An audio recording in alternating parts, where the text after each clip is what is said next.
Welcome to How We Grow, an essential playbook to grow and scale your vacation rental business with advice and insights from the best in the biz, with your host, Lynell Gordon.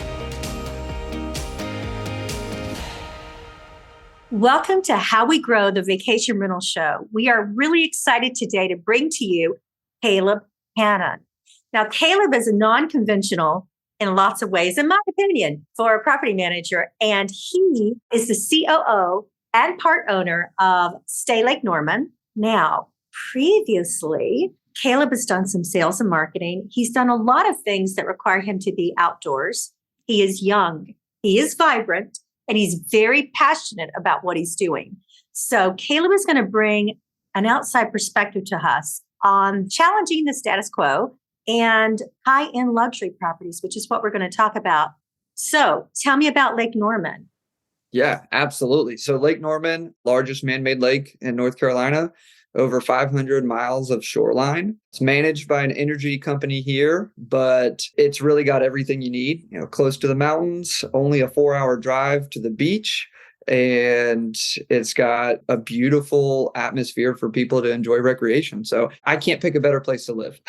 You're right outside of the Research Triangle area and Right. a lot of high-end homes there. It's a beautiful place that a lot of people go from Raleigh. They just pull out and drive up to it and hang out for the weekend. I mean, they have a lot of really cool things in the area as well.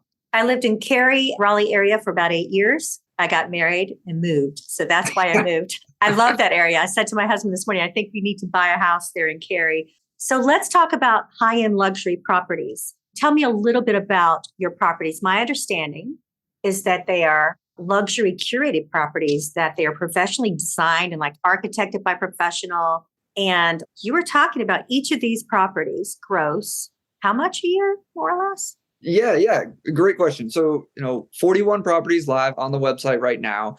Our average gross from last year was over $200,000 per property. Wow. And Wow. yeah. And so the way we do that is ensuring that we do use professional designers and interior designers who they do go above and beyond. They are amazing at their craft, and these homes are what they are because of them. But they continue to work with the contractors to ensure that not just the furniture in the space, but the layout of the property is correct, that the bedrooms are in the right sides of the house, the views are opened up. So if you've got a chimney right there that's very traditional, right in the middle of the living room, well, they might come in and say, hey, we're going to remove that because we want big floor to ceiling windows to where as soon as you walk in, you feel like you're floating on the lake. So I have to give credit where credit's due, and they do an amazing job being able to look at these properties along with my business partner who understands that design side. And they really do curate these to make you fall in love. And ultimately, when you walk in, we want you to feel like you're on an HGTV show and that this space is just immaculate and you've fallen in love. And the only thing you want to do is stay there forever. So tell me about, because of the fact that you do these high-end luxury, do you have a lot of guests return to them? Absolutely. And that's actually why last year we ended up creating a loyalty program for those guests. So we started running some numbers, and I'm a numbers guy. I love getting into the data and the analytics of things. And we were able to figure out that at last year's time, 20% of our lifetime sales was actually to guests who spent 4 or more reservations with us. So that's a crazy number. We do get a lot of first-time visitors coming to Lake Norman. Lake Norman is growing in its popularity across the nation, but we understand that people come to us because 1, they fall in love with the houses, but 2, they fall in love with our services and what we offer our guests. And then a lot of those guests eventually start having conversations with us about what does it look like to be an investor and own a property as well. So yes, loyalty, return guests, they know what they want, especially in that luxury high-end atmosphere. And if you're able to show them and give them what they want, they're not going to question coming back. Tell me about your customer experience for these guests. What is special and unique about the way that you handle them because they are high-end luxury properties?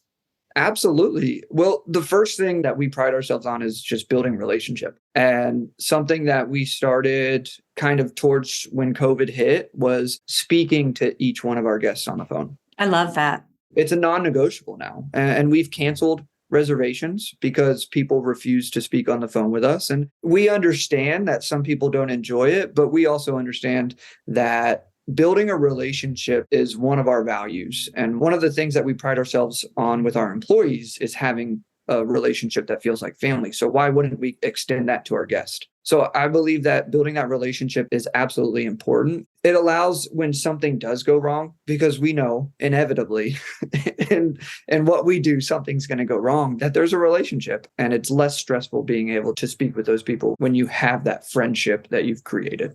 So tell me about the process of check-in for these homes. How do you handle the check-in process? So we do remote check-ins, obviously, as the industry has kind of moved towards that. Our company was an early adopter. They adopted that prior to me even coming on board, which I was very thankful, because that can be a large undertaking to transition multiple homes to that. So what we do is, when you make a reservation, we usually speak with you on the phone within 48 hours. That's the goal. We want to confirm everything. And then immediately what we want to do is offer anything that we can do to make your stay more special. Does that mean that we get you set up with a boat rental? Because we do have a sister company that rents boats to our properties. We have a very close connection with a gourmet catering company that can do private chef services.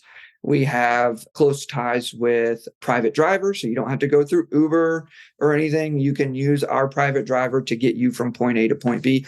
So the earlier we can get on the phone with the guest, the more curated we can make this experience to exactly what they need or what they want. And from there, they go through a secure online portal, and then they continue to get information throughout the length between their reservation and check-in. And about 10 days before check-in, they get all their check-in information, including their access code. Then we start hitting them with a few text messages, reminding them about a few things.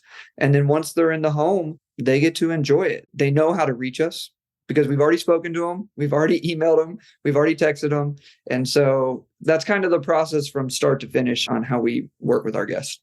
Something unusual that I read, and correct me if I'm wrong, but I read that you guys don't charge pet fees. Yeah. Also, another change that we made when we started looking at that loyalty program is there's always a vote of contention, I feel like, with fees. And it's going to continue to happen over the next few years as we've heard certain OTAs discuss the conversation of fees and things like that. And then you have the conversation with property owners of who should get the pet fee, the housekeepers or the owner because of the wear and tear. Or do you take that pet fee and put it towards a good cause, like donating it to a local shelter? What do you do with that pet fee to make it fair to everyone? And so we have drastically changed our fee structure when it comes to cleaning and insurance. And a part of that change was just eliminating pet fees. And some of that goes back to, like I spoke before, is family. I have kids, but I also had a dog. And unfortunately, she since has passed, but she was part of our family. And when we traveled, there was no question that she was coming with us. I don't charge you extra for you to bring your kid. And a lot of people think of their pets as their kids. So why would I charge extra for you to bring that additional part of your family to experience what we all love? So that was kind of the idea behind it. That's awesome. I know a lot of people charge the pet fee simply because they do a special cleaning afterwards when there's pets, because there are people that are allergic. So that's wonderful. That's a real good benefit, especially for people that have pets in their family. Like you say, they are family members. Absolutely. Yeah, totally believe that. So what's the greatest challenge that you've had in growing the business? I would have to say that one of the biggest challenges is just as you continue to grow, to continue to retain the culture and the feeling that you started on. As we add staff, as we add properties, as we add owners to deal with, as we add more guests that stay with us, we want everyone to feel as though it started with two people running a business out of their home and they only rented one home. And so they had that relationship with anybody that came in. And so if we can continue to deliver that to our employees, to our homeowners, and to our guests, that almost like you are the only person we work with, then I believe that we'll just continue to have success. But it's not easy. That is a very challenging thing to continue to create. Maintaining culture is always a big deal at a company. Let me ask you this. I also know something very special about you, and that is that you guys don't advertise that everything that you're getting with homeowners is like word of mouth. You're not beating down doors. Tell me Mhm. about that.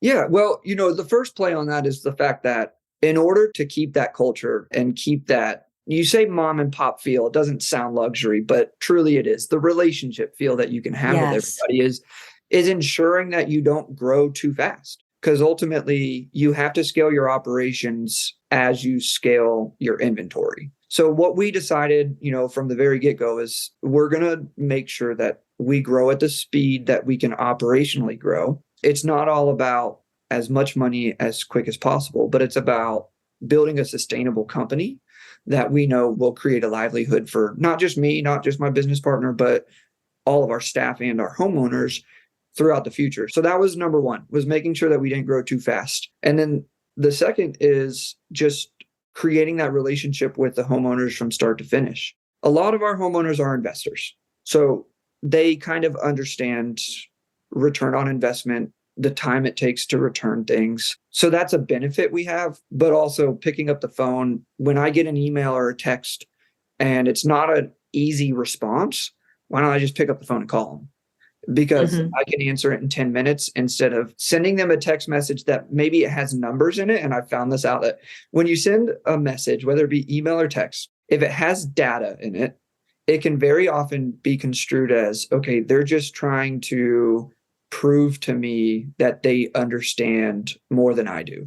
And sometimes I read into that as well. When someone sends me, if an homeowner says, why didn't we do as well as last year? And I send an email saying, well, this was your ADR and this was your ADR last year. This was your occupancy. This was your occupancy last year. And this is the data across our region. Mhm. Well, immediately they're just going to be like, well, they just spit facts at me. And that doesn't make me feel loved. That doesn't make me feel wanted. And so I'll just pick up a phone call and talk to them. And we get a lot of that of saying, yeah, thanks for that. That makes sense. I appreciate it. Vacation rental managers utilize LiveRes and their powerful software that goes beyond the standard. LiveRes empowers you to operate your business the way you want, while offering you powerful support and access to a community of partners and experts to grow your vacation rental business. LiveRes' industry differentiator is software plus support, community, and service, with high converting websites included to get you started. Learn more at liveres.com. So you are truly creating relationships with these homeowners, and you're not looking to be the biggest. You're actually looking to be the best at what you do in that area. And that's why the word of mouth, why you guys have grown so significantly. In the luxury market, depending on where you are in the US, you're a good sized company for where you are, especially at Lake Norman. And so I congratulate you on the growth that you've had and the ability to maintain your culture at the same time. Caleb, that's really beautiful. And I know a lot of property managers struggle with that. I would love for you to tell me your favorite homeowner story. Okay. So, no, that's a great question. And racking my head around this is not easy. I have so many homeowners that I do really, truly have created friendships with. And I am glad to have those. One relationship that I've built over the past few years, it's always nice to speak with those owners. And recently, the conversation came up about doing something a little bit different to the property, reorganizing one of the spaces. One, we had a safety concern. So that was an initial conversation that we had. And two, we just felt as though the space could have felt a little bit better just with a small tweak. And this homeowner, picked up the phone and had a quick conversation. And the people that own the property, they said, you know what? We trust you. We trust that you know what you're doing. And the husband of the couple explained, he said, listen, I am doing what I do and I'm good at what I do because people trust me to make decisions. And that's why we joined you, is that we trust you to make the decisions. You've proven to us over the past 12 months that you know what you're doing. And with small things like this, we trust you to make those decisions. So go ahead. That is great. That is a true story of earned trust, not blind trust, but earned trust. Now, tell me about your favorite guest story. Do you have any really cool guest stories about your guests that come and stay at Lake Norman? We've had celebrities, we've had athletes stay with us. Are they nice? They are. We've had some interesting communication with some of them. And we have high-end CEOs that have trip advisors who book with us. Those are always fun and cool to feel like you have a special brand that people love. But my favorite story is actually one that probably could come off the wrong way, but we had a guest who'd stayed with us a couple times, and they called us, I think it was around 5:30 in the evening, and our reservations are open till 6. And they simply stated, hey, we're in town. We just got in and we booked another property from a different property owner. And we got here and it was not what we need. It was not what we wanted. We are not happy at all. And they said, we're so sorry.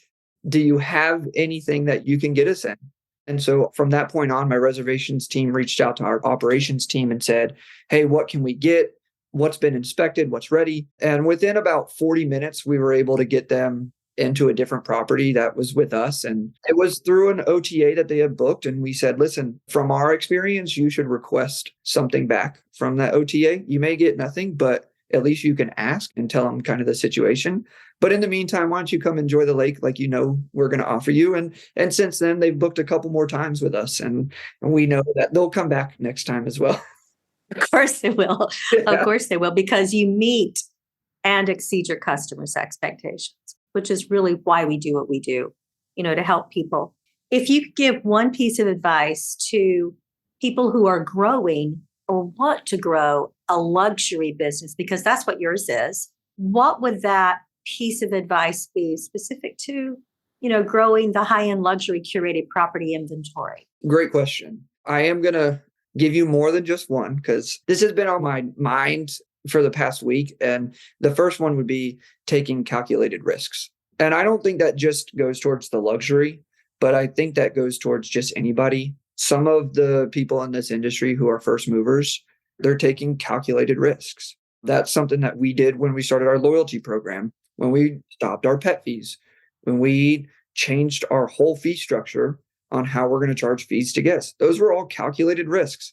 And if they don't work out, we tried. If they do work out, we're going to be the ones leading the way. And I always want to be a first mover. So take a calculated risk. And that's the difference between the people who are millionaires at 50 and the people who are working 8-hour days, making $100,000 in salary at 50. There's a difference. And those people that are millionaires are taking calculated risks. And this is advice that you're giving other people about doing high-end luxury properties. And calculated risks, of course, that's excellent. You can't get anywhere without calculated risk. I'm a broker in North Carolina. Yeah. And I know that they are very particular about the fees. They even whine, depending on the amounts that we put in there. Did that have anything to do with the reason that you decided to do your fees differently?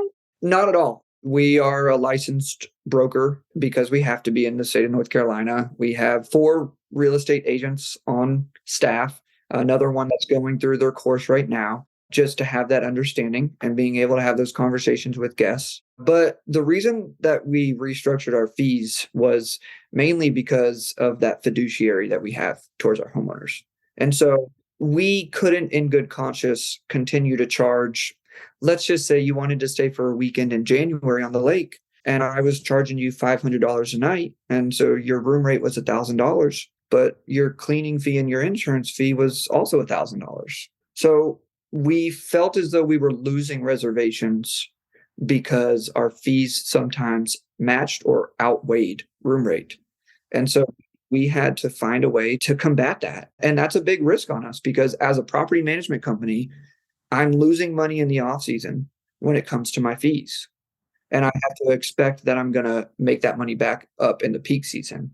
And so we did a lot of analyzing and a lot of number crunching. And we think we've come up with a system that's going to work, but only time will tell. Caleb, I'd love to talk to you about that. For the podcast, I'll tell you why, because fee structure to me is a real nuance to how you're making your money as a property management company, especially in North Carolina. So I would love to have a conversation just about fee structure and how that's working. And maybe we can bring it back and talk about the fee structure and how it's working for you guys and how you moved and where the profitability went and how you did that. Because a lot of the fee structure is how people make money in North Carolina. They make it that way. So the fact that you're doing just the opposite to me is fascinating. And I'm really excited to hear about that. Tell me your second point. Yes. And once again, I don't think this sticks only to luxury. A lot of things that I work in my professional career at are things that I work in my personal life, my family life as well. And that's don't undervalue yourself. Know your value and know your worth. Whether that be you going for a new job interview or whether that be your company pitching to a new client. And I can't tell you time and time again is, wow, you guys charge more than the competition we spoke to. Yeah, we understand that. And that's because this is what we provide that from what we've heard, somebody else may not provide. We never put down the competition. I'm never going to say they don't do this, they don't do this, they don't do this. But what I am going to do is I'm going to explain to you that our gross is more than double their average gross. There you go. What we do is XYZ. We do it the best because we want to be the best. And that's why we're valued at what we're valued. And we've had people go the other way strictly because of a few percentage points. And we wish them the best. And we've had a few of them go the other way and then call us back and say, okay, you're right. I need to make a switch. And we, take them in with open arms. But don't undervalue yourself and know your worth. That's beautiful. That's really good advice. And guys, that's life advice. Not just advice here, but that is life advice for all of us, knowing our worth and valuing ourselves. Caleb, thank you so much for being a part of the show. Guys, if you have any questions about how Caleb is doing business, Caleb, are you open for people to contact you? Absolutely.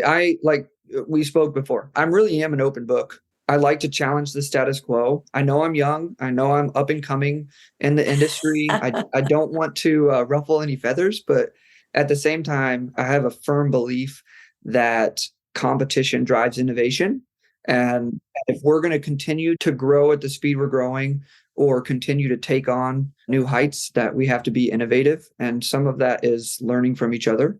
And I'll never stop learning. And I hope anybody who wants to learn with me would be happy to have a conversation with them. Well, congratulations on your really amazing success in this area. Tell me how they contact you, Caleb, if they want to get in touch with you. Yes. So a little bit old school, but the best way to contact me is email. I do not answer text messages very well. I do not answer LinkedIn messages very well, but email me, caleb@staylakenorman.com. That's the number one way to get on my list. Well, thanks again, Caleb. God bless. And I really appreciate your offering to share with other people today in property management. Thanks. Bye. Bye-bye. This episode of How We Grow is brought to you by LiveRes. To find out more about how LiveRes can help grow your vacation rental business, visit liveres.com. Make sure to search for How We Grow in Apple Podcasts, Spotify, and Google Podcasts, or anywhere else podcasts are found, and hit subscribe so you never miss an episode. On behalf of the team here at Inhabit, thanks for listening.